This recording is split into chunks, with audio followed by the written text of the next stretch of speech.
আপনি কি জানেন একজন মানুষকে ঘৃণা করতে শেখানো হয়? হ্যাঁ, ঘৃণা জন্মগত না, ভয় জন্মগত না, বিদ্বেষ জন্মগত না। একটা শিশু যখন জন্মায় সে জানে না কে হিন্দু কে মুসলমান। সে শুধু জানে কে তাকে কোলে নেয়, কে তাকে ভালোবাসে। কিন্তু বড় হতে হতে আমরা তাকে শেখাই ও আলাদা, ও বিপদ, ও আমাদের মতো না। আজকের এই অডিওটা আপনাকে কোনো ধর্ম ছাড়তে বলবে না, কিন্তু আপনাকে মানুষ হতে মনে করিয়ে দেবে। শেষ পর্যন্ত শুনুন, হয়তো আপনার ভেতরে কিছু একটা বদলে যাবে। আমরা এই পৃথিবীতে আসি আলাদা আলাদা পরিচয় নিয়ে, কিন্তু মৃত্যু হলে কবর বা চিতায় কেউ জিজ্ঞেস করে না তুমি কোন ধর্মের ছিলে। জিজ্ঞেস করে শুধু একটাই প্রশ্ন, তুমি কেমন মানুষ ছিলে। আজকের গল্পটা হিন্দু বনাম মুসলমান না, আজকের গল্পটা মানুষ বনাম ঘৃণা। একটা ছোট্ট গ্রাম, গ্রামের মাঝখানে একটা পুকুর, এক পাশে মসজিদ আর এক পাশে মন্দির। সকালে আজানের শব্দ ভেসে আসে, সন্ধ্যায় মন্দিরের ঘণ্টা বাজে। এই গ্রামেই বড় হয়েছে দুই বন্ধু, রহিম আর রমেশ। একই স্কুল, একই বেঞ্চ, একই মাঠে খেলা। রহিমের মা রমেশকে ডাকত বাবা বলে, রমেশের মা রহিমকে খাওয়াতো নিজের হাতের ভাত। ওরা কখনো ভাবেনি কে হিন্দু কে মুসলমান, কারণ তখন ওরা শুধু মানুষ ছিল, বন্ধু ছিল।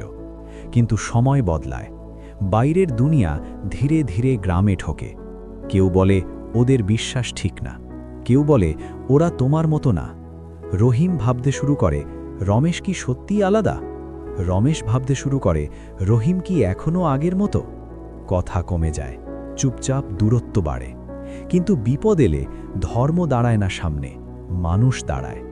রমেশের বাবার দোকানে আগুন লাগলে রহিমই প্রথম ছুটে আসে। রহিমের বোন অসুস্থ হলে রমেশ রক্ত দিতে যায়। মুখে কথা কম, কিন্তু কাজে মানবিকতা এক। একদিন গ্রামের এক বৃদ্ধ বললেন, ধর্ম মানুষ বানানোর জন্য, মানুষ ভাঙার জন্য না।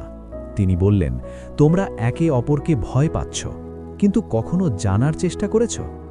রহিম জানল হিন্দু ধর্ম শেখায় অহিংসা, দয়া আর সহনশীলতা।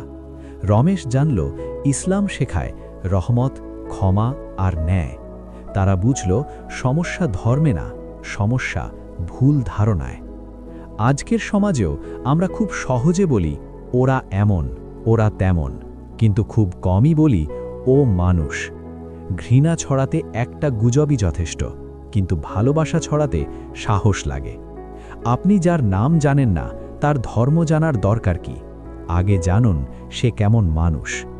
হিন্দু মানেই দেবতা না, মুসলমান মানেই ফেরেশতা না। আমরা সবাই মানুষ, ভুল করি, শিখি, ভালো হতে চাই। আপনি যদি আপনার ধর্মকে ভালোবাসেন তাহলে মানুষকেও ভালোবাসুন, কারণ ধর্ম মানুষের জন্য, ধর্ম মানুষের জন্য না।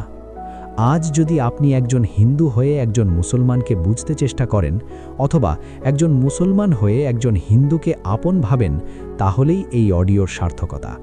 চলুন আমরা বলি, তুমি আলাদা হতে পারো, কিন্তু তুমি আমার মতোই মানুষ।